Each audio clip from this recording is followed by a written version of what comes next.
we're going to talk a little bit about what's going on in the economy. I know you guys are reading and watching, and a lot of people are just terrified by some of the things they see in the economy right now. But within capital markets, I'm going to tell you, I mean, I told the young ladies in the previous session, I've gotten to a point where I've really started or stopped using statistics because the numbers are, I mean, the statistics are bad, and there's not a lot of good data out there that shows us things are better or get better. I think in the last couple of months, some of the things that we've seen that have been a bright point is that sales are picking up in the residential market, which is good. However, and if you guys let me know if you disagree, however, from what we're seeing, most of those sales are on foreclosed homes or existing property. So that means new homes are still not moving. There's still about 11 or 11 and a half months of supply on the market in the new home market, and that's national. I'm sure the numbers could be one way or another here in some of the more local submarkets. The next shoe to drop that people are often wondering about is definitely commercial real estate. I mean, that's the bottom line. There's about $600 billion of commercial real estate loans that come due over the next 3 years.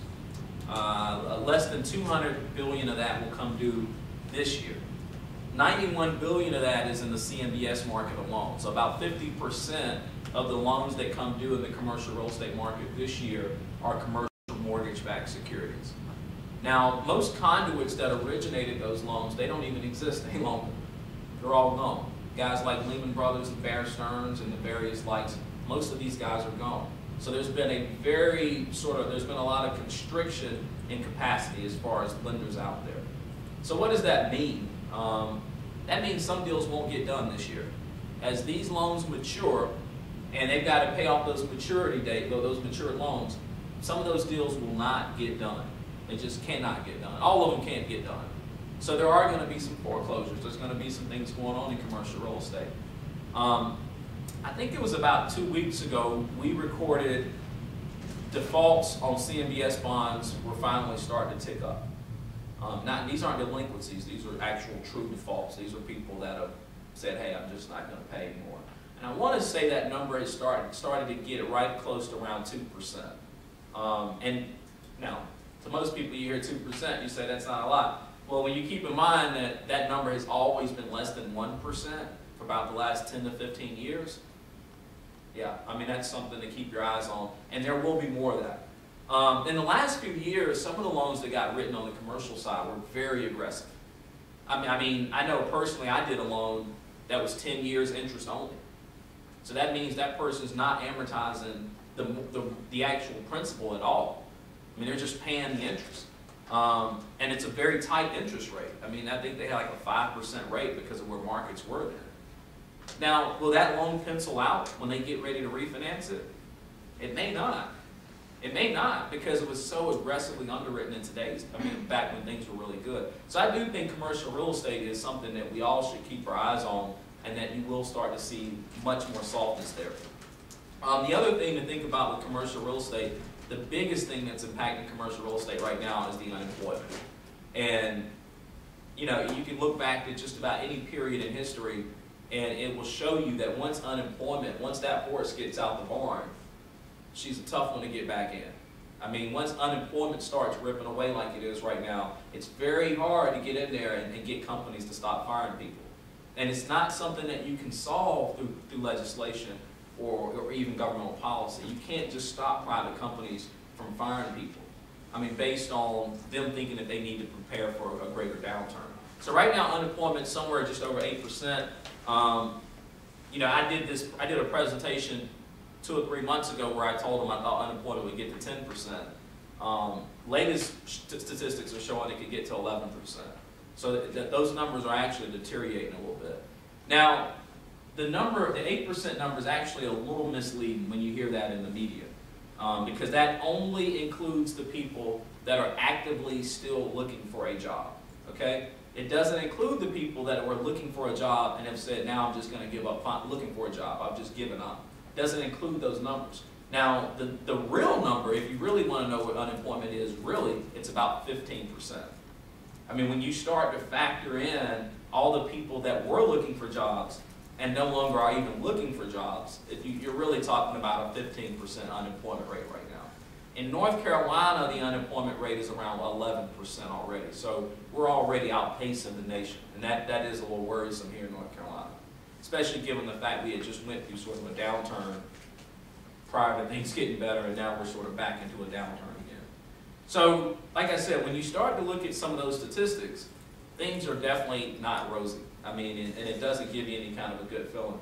Linda made a good point to me she was in my last session, and she says, you know, Algenon, I really feel like we need to be optimistic to our customers. And she's right. You can't go have the conversation I'm having with you today, don't go sit down and start telling your customers about unemployment rates and how many loans are coming due and all this stuff, because it is frightening.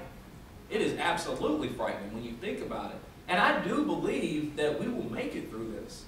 I mean, my grandfather, who like I say is a lifelong mentor for me, he grew up in the Depression. He told me so many stories about that time period and some of the things that they would see.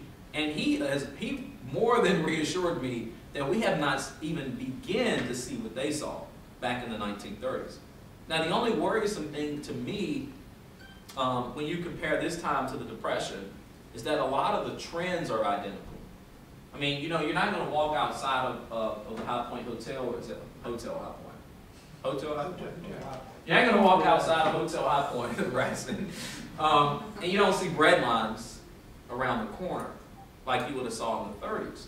However, some of the trends that are going on in our markets are really similar. As far as unemployment starting to get out of hand, we're sort of in this deflationary type mode right now where prices keep getting pushed down. As prices keep getting pushed down, companies aren't making as much money, so what do? They let more people off. Well, more people lose their job. They can't go out to the stores, so prices get pushed down a little bit more. We're in a very serious cycle, and how we break that cycle is the thing that I think all of our folks in Washington are trying to figure out. I guess the question would be how well of a job they're doing. I actually read the entire stimulus bill. It's 1,073 pages. Tremendous amount of legislation. It's legislation that will change not only my life and your life, but even your children's life, just because of the massive amount of government spending that's going on. There are some programs in the stimulus bill on the social side. These are programs that will get created and will not get rolled back. It's sort of similar to when Roosevelt created the Social Security program. It never got rolled back. And some of those things are happening with this stimulus bill that Obama signed back in February. Although the media and everything you saw on TV, I think they sold it as a transportation package. Well, it only had about 5% of the money actually went to transportation and infrastructure. The other 95% went to whatever else that they could figure out. That's very disappointing. Now, I stay in contact with a lot of people in Washington because we talk about some of these real estate issues, mainly Burr's office and some of the other folks there. There's already talks up in Washington about another stimulus package. And most people believe that you will start to see this probably in the next 6 months or so. President Obama will probably propose another stimulus package that will be largely for transportation and infrastructure. And it'll probably be about another $1 trillion as well. Now, the government deficit now, not the deficit, but the actual national debt has already reached $11 trillion. So we've definitely seen a balloon in the national debt level. So, I could go on and on with you for hours on end about some of the things that are going on in Washington, some of the things that are going on in the market. I'm going to pause there, and I want to see if y'all have specific questions, more pointed questions that maybe I could try to attack. I do. I've read recently where we've got a number of sort of indicators in place. You were just talking a minute ago, and back up 1 second, you were just talking a minute ago about this deflationary period we're in right now. But with some of the things that have happened, including the stimulus package that you're talking about, we've got a number of things in place now for a hyperinflation. Oh yeah, I agree with that. Well, you've seen, well, you got two different forces sort of going on right now. And I talked a little bit about this in the previous session, but you've got the Federal Reserve who will typically impact the economy through monetary policy. And that's either expanding or contracting the monetary base or the money supply, however much money's in supply. The federal government, on the other hand, will typically influence the economy through fiscal policy, which is a little different. Now, on the Federal Reserve side, what you've seen happen is their balance sheet has went from $800 billion to about $2 trillion. And everything that I'm reading says that it could possibly even go to $3 trillion. So that's a very large expansion to the monetary base. It's a lot of money that's been pumped into the system. Now, when the feds want to basically extract that money, it's not that difficult for them to do it because they'll sell treasuries and they're going to raise interest rates, and that'll actually pull some of the money back out. Okay? Now, on the federal government side, when they create fiscal policy and they put this money in the system, it is not as easily pulled back out. Once it's in the system, it's in